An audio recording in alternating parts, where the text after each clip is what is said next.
Hello everybody, this is Shotgun Ace 1000 reporting for duty, welcoming you back to another episode of Pokémon Colosseum.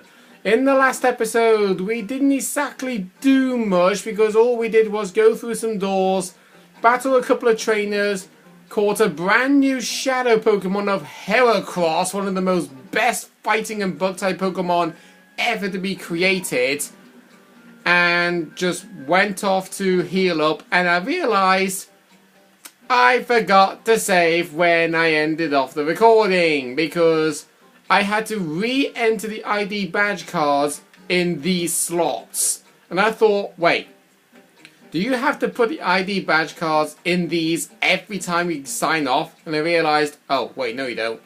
No you don't. So I had to do everything from the previous recording off camera. So yeah, in this episode, we're going to be exploring a lot of this room because, excluding for that guy over there, is standing in front of the elevator. If you talk to him, he will allow you up the elevator, and that would be the close end of the game. So, whatever you do, before you go up that elevator, make sure whatever it is you need to do, you have to get it done now. Because once you get up that elevator, you will not be able to get back down. Uh-oh. They told me this place will be attracting guests from all over the world. I can demonstrate my battling to all sorts of influential people. I can become famous worldwide. You're lucky. Before anyone, I'll show you how skilled I am at battle. Great. So there's a lot of Pokemon trainers in here. Great. Street performer Looper. With a Quillfish and a Seadra. Great, that's not a good matchup for one of my Pokemon. Because I'm starting off with Noctowl of Capora and Prosciutto. Because Prosciutto needed some level ups. So immediately, Prosciutto, you need to be switched out. And Capora... oh gee, this is a problem.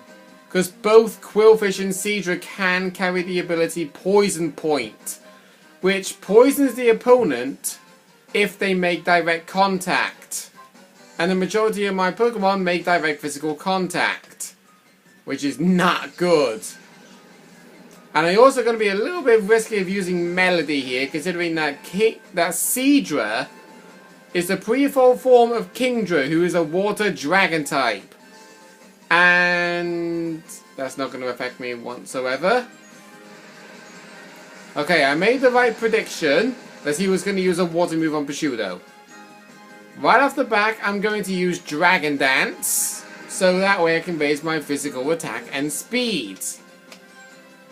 But you will see why.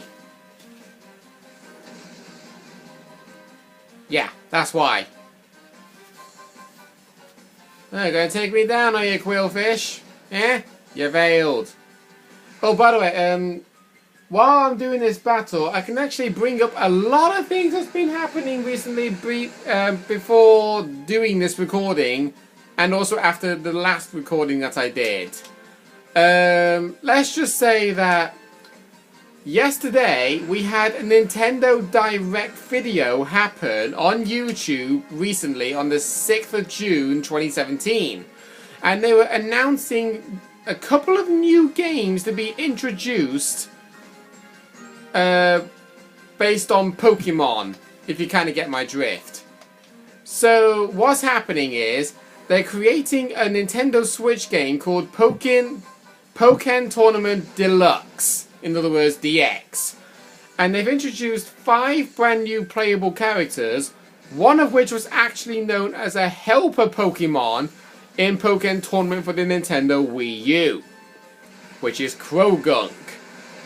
The other 4 Pokemon that they're planning on you to use will be Darkrai, Empoleon, Decidueye from Sun and Moon, and Scizor.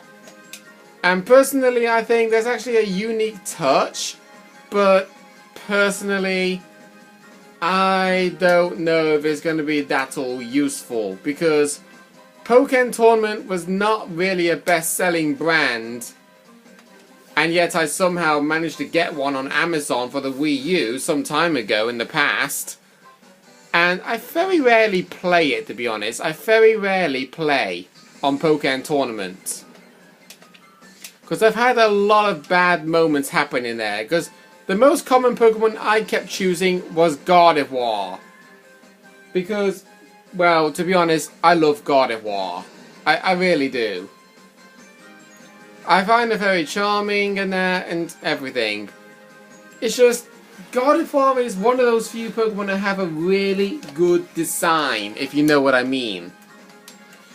So, yeah. I don't know if any of you are actually thinking of getting Pokémon Tournament. If you are, that's fair enough. But if you're not, then I don't know. Okay? So, oh, wait, the pull was down. Well, at least I got the hypnosis up in time. But yeah, there's actually another thing. Nintendo have also introduced the fact that they're going to be introducing the Virtual Console for Pokemon Gold and Silver. For those who are new to Generation 2, you might want to get it.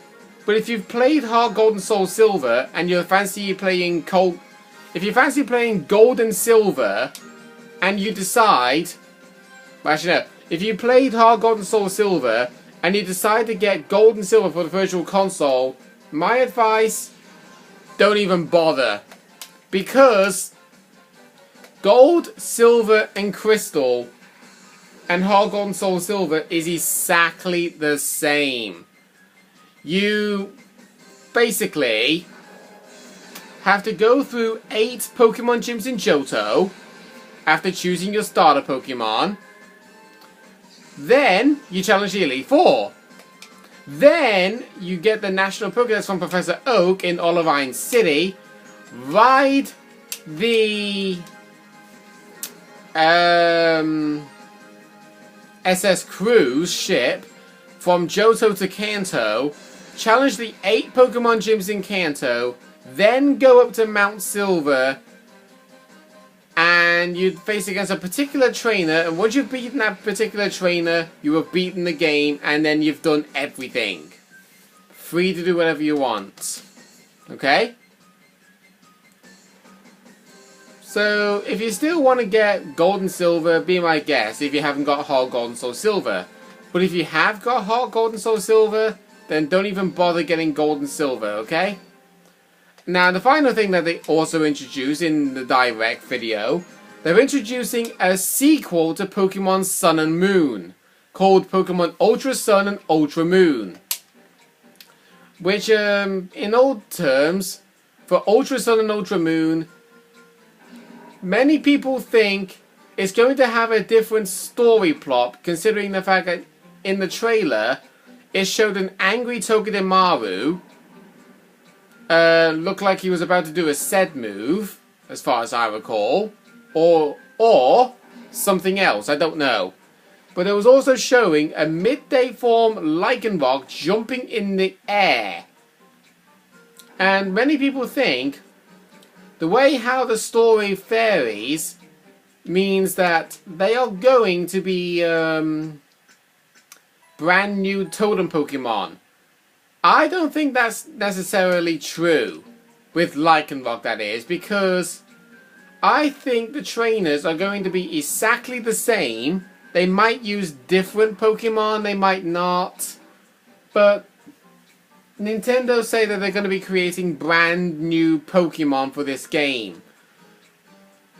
Part of me wants to believe that, but another part of me doesn't, because, as you probably might not recall, they announced that they were going to be releasing an event Pokemon of Marshadow for the Pokemon Sun and Moon game. And Marshadow is a brand new typing of fighting ghost, which hasn't actually been created before. I find it to be a very fascinating Pokemon, but there hasn't been enough detail released about the Pokemon. And ow. I did not know that guy was there. But yeah, Marshadow is a very fascinating Pokemon, and I believe the event for Marshadow is not actually actually going to be for Pokemon Sun and Moon, but instead going to be for Pokemon Ultra Sun and Ultra Moon. It might be the replica QR code event of Magearna. It might. I'm not saying for definite that it is, but you kind of see where I'm coming from with this. Oh, great, another Pokemon battle.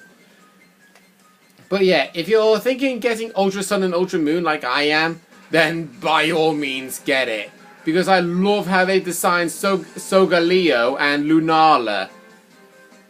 And some people often pronounce it as Solgaleo and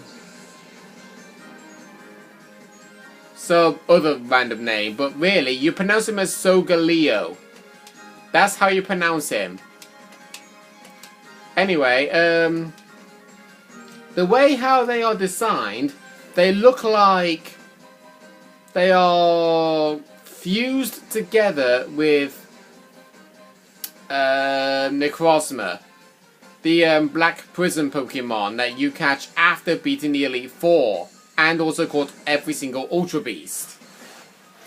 Which actually narrows down to the reason why I think it is called Ultra Sun and Ultra Moon. Because you remember, they created a certain number of Ultra Beasts in Sun and Moon, and only some of them you could catch in certain games. So like, say... what should I say?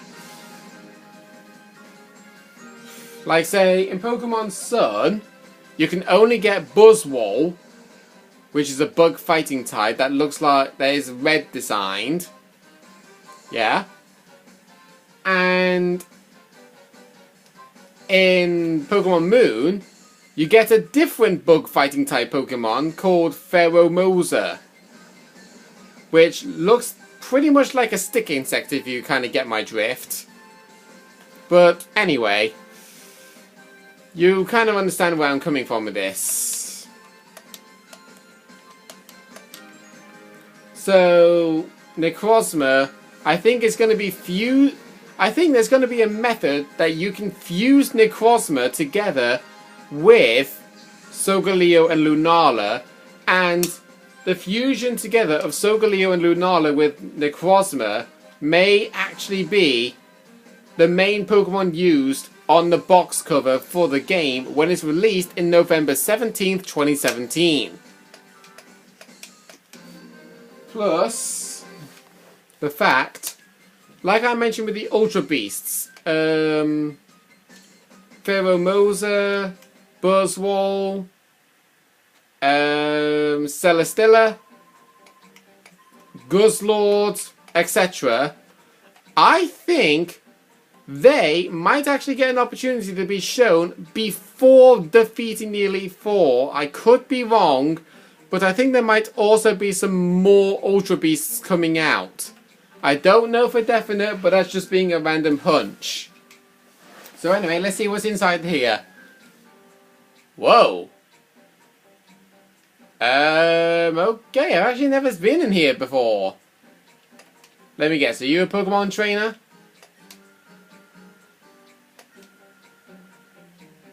Yeah, I thought so. So many Pokemon battles lately, jeez. Oh, you're using one of the Pokemon that I got in my team. Great. Even more great, we got a Cradily over there, which is one of the few Pokemon that I find really hard to defeat because of his typing. Cradily, being a grass rock type, can have suction cups for the ability, which means he cannot be switched out of battle. Sorry, something went down my throat then. So I think I'm going to use Rock Slide, and straight off the back use Steel Wing. I know this isn't going to be super effective on Cradily, but it's better that I do this than to not do very effective moves at all. Oh, it is super effective. Okay. But are you serious? You're kidding me, right? You're kidding me. Right. Do you remember when I first caught Noctowl and regained the move Hypnosis? Do you remember when I said that it is annoying that you have to deal with the AI using status moves like Thunder Wave, Toxic, Hypnosis, and they always hit. But when you do it, you always miss. Thankfully, that hasn't happened to me in this LP. I mean, yes, I have missed with Hypnosis 3 times in total in this LP on camera. 1 time off camera. But, yeah. You can understand my frustration when it comes to dealing with Pokemon trainers who constantly use Hypnosis and they hit 100% of the time. There's only like a 10% chance they miss. And that 10% never happens. But yeah, that's the most common strategy with Noctowl. Sleep, eat, sleep, eat. They always do it. I just wish Prosciutto wakes up. Oh, there's the common strategy for Cradily. Stockpile. Stockpile raises the user's physical and special defense by 1 stage. You are only allowed to use a maximum of 3. If you use 3, you will not be able to use it again until you use the moves Spit Up or Swallow. The more stockpiles you use, the more powerful Spit Up will be. But the more stockpiles you use when using Swallow, the more health you'll be able to regain. I'm going to use Surf because I know that's not going to hit Prosciutto. I know Earthquake is. There we go, down goes the Cradily.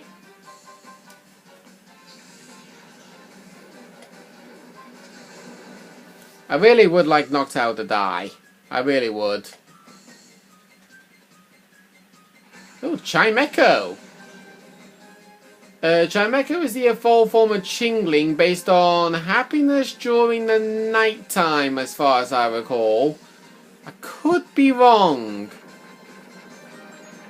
To be honest, I don't even know when Chimecho first was introduced. I really don't. Right. This whole idea of Prosciutto being fast asleep is getting way ridiculous now.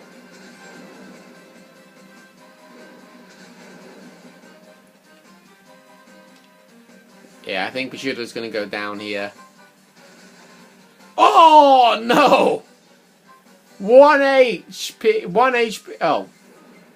Really? I survive on 1 HP and you take my glory from me. I feel your pain, Prosciutto. I feel your pain. Come on, Apollo. Let's do this. Because I refuse to have myself put to sleep consecutively. So you know what? Helping Hand! In the rain, holding the Mystic Water with the Surf. Buddy, you are going down. And yeah, I actually did do a Pokemon battle against a friend online using that Helping Hand strategy, and my god, is it powerful. Because what I did was, I had an Espeon team of Espeon, Umbreon, Sylveon, Leafeon, Flareon, and Glaceon. I didn't use Jolteon and Vaporeon because obviously you're only allowed to use 6 Pokemon in your team. Wait, who's the one to learn Screech? Oh, that's Reptile. No. Sorry, Reptile, you're not learning Screech. But, yeah. I used all the evolutions except for Eevee, Vaporeon, and Jolteon because you're only allowed to use 6 Pokemon in your party box. And I started off with Espeon, Umbreon, and Sylveon in a triple battle. Espeon was on the left, Umbreon was on the right, Sylveon was in the middle. I made both Espeon and Umbreon use Helping Hand, and Sylveon, with the hidden ability Pixelate, I used the move Hyper Voice under the double Helping Hand And my god, was it powerful. It really was powerful. I cannot tell you how much damage it did personally. Because I didn't know how much health her Pokemon had. It didn't knock out her Pokemon, but it did deal a lot of damage. It was a really powerful team, considering that it's an old evolution team. Okay, so we defeated this trainer. We defeated 2 other trainers in this area. I say it's a good stop. I say that this is a good stopping point. So next time on Pokemon Colosseum, we are going to be seeing what is in the room on the other side of, well, the room that's got the elevator in. And then we'll be seeing if we can go up the elevator. See you guys then.